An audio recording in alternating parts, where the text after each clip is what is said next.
तो जो लोग आने वाले समय में आत्महत्या करने वाले हैं उनके लिए मैं एक सलाह देता हूं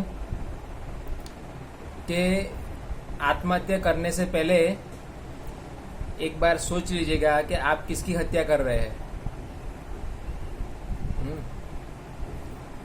ये शब्द जो है आत्महत्या, उसका मतलब है कि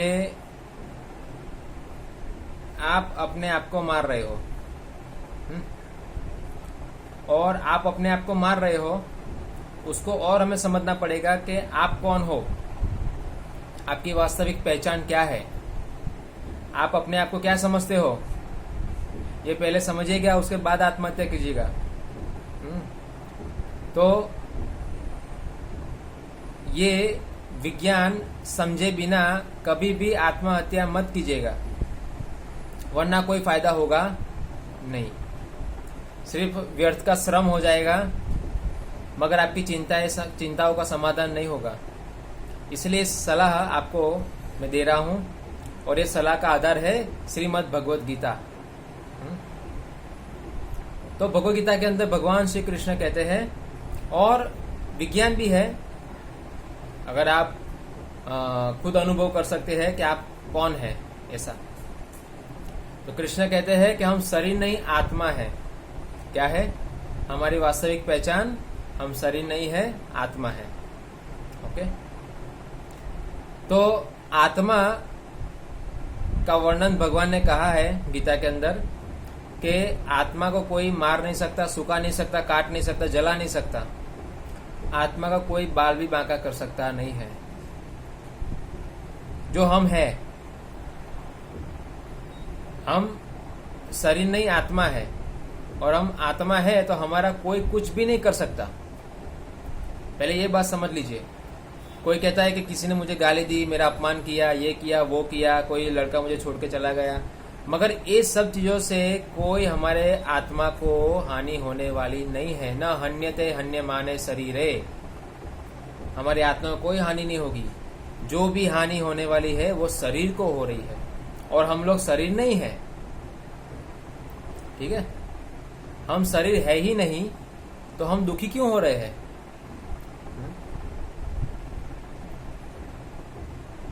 तो इसीलिए ये समझना बहुत जरूरी है।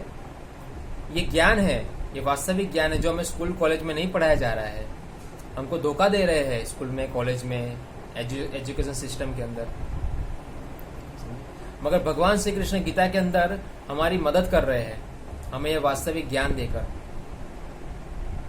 इसलिए मैं तो यही कहूंगा, जो लोग सुसाइड करते हैं वो लोग एक नंबर के मूर्ख हैं, क्योंकि अपने आप को मारने की जरूरत नहीं है। भगवान ने ये सिस्टम बनाई है यहाँ पर, जो हम एक दिन मरने वाले हैं। मगर जीवन और मरने के बीच में बहुत सारी ऐसी शिक्षाएं हैं जो हमें लेना है इस जीवन के अंदर। और हम लोग क्या करते हैं, जीवन का उद्देश्य नहीं समझते हैं और अपने बुद्धि को गलत दिशा में ले जा रहे हैं। इसलिए हमें डिप्रेशन आता है, चिंताएं आती है, और हम लोग अकेलापन महसूस करते हैं, और फिर हम मर जाते हैं। ये चकाचौंध की दुनिया के अंदर बस यही होने वाला है और कुछ नहीं, क्योंकि बनावटी दुनिया है, ये कोई वास्तविक दुनिया नहीं है। समझे? वास्तविक दुनिया तो भगवान श्री कृष्ण गीता में बता रहे हैं, जीवन जीने का तरीका क्या होना चाहिए। तो इसीलिए ये पहले समझिए कि हम कौन हैं। हाँ, तो हम ये शरीर नहीं है, हम आत्मा है। क्योंकि अगर हम ये शरीर होते तो हम कभी अपने आप को बुढ़ापा नहीं आने देते, कभी मृत्यु नहीं आने देते, हम रोक सकते थे अगर हम होते तो वो। ठीक है, मगर हम है ही नहीं। इसीलिए हम देखते हैं कि हमारी मर्जी के उपरांत ये शरीर चल रहा है। हम नहीं चाहते कभी हम बीमार पड़े, हम नहीं चाहते कभी हम बूढ़े हो, कभी हम नहीं चाहते कि मेरा बाल सफेद हो, हम नहीं चाहते कि हम कभी मरे। मगर ये सब कुछ हो रहा है हमारे साथ, तो इसका पहले उपाय हमें ढूंढना चाहिए। हम लोग सही विज्ञान समझे बिना ही अपने आप को खत्म करते हैं, ये कोई बुद्धिमत्ता नहीं है। जो लोग सुसाइड करते हैं वो लोग ये जीवन से भी ज्यादा बुरा जीवन अगले जीवन में जीते हैं। तो इसीलिए हमें ऐसा लगता है किसने देखा है, मगर ऐसा नहीं है। हमने तो बहुत कुछ नहीं देखा, हमारी आंखें बहुत कुछ नहीं देख पा रही है, हमारे कान बहुत कुछ नहीं सुन पा रहे हैं। इसलिए हमें ये इस तरीके से नहीं सोचना चाहिए कि मैंने नहीं देखा है इसलिए मैं कुछ भी कर सकता हूँ। नहीं, ये गलत है। तो इसलिए हमें सबसे पहले समझना है मैं शरीर नहीं हूँ, आत्मा हूँ, और आत्मा का कोई कुछ नहीं कर सकता। और जो शरीर है, शरीर तो अस्थाई है, कभी भी बिगड़ने वाला है। और हम किसको खत्म करते हैं? शरीर को। शरीर और आत्मा में कोई संबंध नहीं है, एक वस्त्र की तरह है ये, बस। हाँ, जैसे मैं वस्त्र है हम उतार देते हैं, इस प्रकार आत्मा ये शरीर छोड़ देती है। तो हम क्या करते हैं? ये वस्त्र समय के साथ फटने से पहले ही हम इसको फाड़ देते हैं। यानी हम शरीर को पूरा जीवन जो उसको मिला है जीने के लिए, वो रोककर हम खुद ही उसको मार देते हैं। तो ये गलत है। इसलिए समझना है हमें, जो चिंताएं हैं, जो इच्छाएं हैं, जो मान अपमान का जो ये सब कुछ हमारे अंदर जो वास करता है, ये सब कुछ शरीर में वास नहीं करता है। ये हमारे अंदर दो प्रकार के शरीर होते हैं। एक स्थूल शरीर, जो ये शरीर जो हम देख रहे हैं, पृथ्वी, जल, अग्नि, वायु, आकाश का जो स्थूल शरीर बना हुआ है, जिसको हम देखते हैं, जो इसको हम श्रृंगार करते हैं, समझे। और एक शरीर और इसके अंदर है जिसको कहते हैं मन, बुद्धि और अहंकार। तो मन है, बुद्धि है, उसके अंदर हमारी सभी इच्छाएं, मान अपमान, ईर्ष्या, ये सब कुछ उसमें वास करता है। और जब हम लोग आत्महत्या करते हैं तो हम लोग ये स्थूल शरीर को मारते हैं, जो पृथ्वी, जल, अग्नि, वायु, आकाश का बना हुआ है। मगर जिसके अंदर जो इच्छाएं, चिंताएं, ईर्ष्या, अहंकार, ये जो गलत गलत चीजें जो वास कर रही है, उसको हम नहीं मार रहे हैं, उसको तो हम नहीं मार सकते कि वो सूक्ष्म है।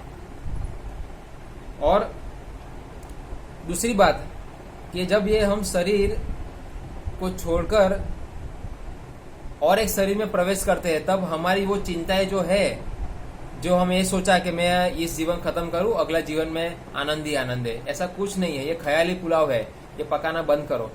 क्योंकि अगले जीवन में आप वही चिंता लेके जा रहे हो और वापस अगले जीवन में वही सेम दुख आपको भुगतना पड़ेगा, बल्कि इससे ज्यादा।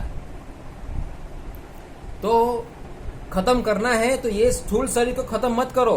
जो सूक्ष्म शरीर के अंदर जो काम, क्रोध, मोह, लोभ, मद, मत्सर्य, जो ये गलत तरीके से जीवन जीने का जो विचार हमारे अंदर है, उसको खत्म करो। शरीर खत्म करके कोई फायदा नहीं है, ये तो मूर्ख लोग खत्म करते हैं। आज हम लोग भी है, हमारा जीवन भी पहले नरक जैसा था, मगर जिस प्रकार हमने भगवद गीता को पढ़ा, समझा, हमने भी हत्या की है, मगर उस इच्छाओं की हत्या जो मन के अंदर वास कर रही थी। आज हम लोग एक आनंदमय जीवन जी रहे हैं। हाँ, हमें कोई समस्या नहीं है, बल्कि और उत्साह आ रहा है जीवन जीने में। क्यों? क्योंकि जीवन भगवान का है और उनकी संपत्ति को हम दुरुपयोग नहीं कर सकते। हाँ? और भगवान को समझने के लिए जीवन जीना चाहिए। आज हम लोग भगवान को नहीं समझकर अपने आनंद के लिए जीवन जीते हैं, इसलिए दुख आता है। तो इसको आप ये विचार को बदलिए और एक विचार अपने अंदर डालिए कि मुझे भगवान को समझना है और किस प्रकार मैं भगवान को समझूं और ये समस्त प्रकार के जो दुख है उससे मुक्त हो जाऊं। क्योंकि जो मनुष्य जीवन ही हमें ये दुख से मुक्त कर सकता है। और हम इसी जीवन में पागलपंती ज्यादा करते हैं, बल्कि इस जीवन में हमें बचपन से भगवद गीता का अभ्यास होना चाहिए। तब हमारा जीवन सुख शांति पूर्ण होगा और हम कभी भी दुखी नहीं होंगे, बल्कि हम लोगों की मदद करेंगे। जो लोग इस प्रकार के कदम आगे लेते हैं उनकी हम मदद करेंगे और उनका जीवन हम बचा सकते हैं। तो आपसे विनती है कि आप लोग आत्महत्या करने से पहले एक बार भगवद गीता पढ़ लीजिएगा, उसको समझ लीजिएगा, और उसके बाद अगर आपको लगता है तो आप कुछ भी कर सकते हैं। हरे कृष्णा।